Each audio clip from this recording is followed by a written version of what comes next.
Kis Katica bogárka elindult megnézni, mi van a világba. Zenebölcsi foglalkozás zajlik az Ugrifüles nyílt napján. A gyerekek szüleikkel együtt ismerhették meg a játékos énekeket, mondókákat. Az új résztvevők mellett visszatérők is élvezték a programot.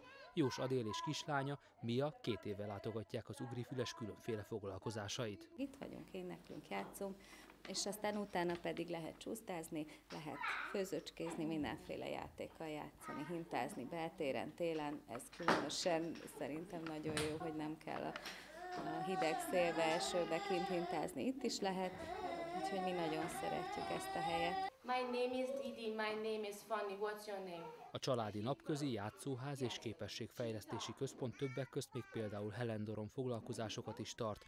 Az Ugrifüles családi vállalkozásként indították el még 2013 tavaszán. 2 uniós projekt segítségével építették fel a kisbirodalmat. Az üzemeltető házaspár úgy tapasztalta, szükség van az ilyen szolgáltatásokra Keszthely környékén. Egy felmérést készítettünk a térségről, hogy mennyire van jelen itt ez a szolgáltatás, mennyi kiscsaládos él, mennyien vennék igénybe magát a családi napközit erre vonatkozóan. Azért is vágtunk ebbe bele, mert azt láttuk, hogy nagyon kevés az ilyen hely.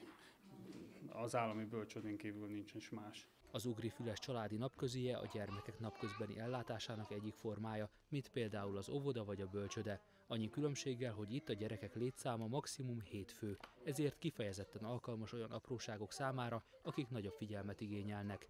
Jelenleg ide hosszú a várólista, de a különböző foglalkozásokon, játszóházakon bárki bármikor részt vehet. Rengeteg új foglalkozásunk fog indulni.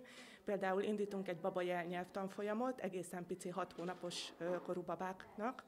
Indítunk egy református hittanfoglalkozást, illetve folyamatosan működik nálunk a Helendoron angol és a déli dongó zenebölcsi foglalkozás. Az Ugrifüles napközijéről és a különféle programokról további részletek az ugrifüles.com oldalon találhatóak.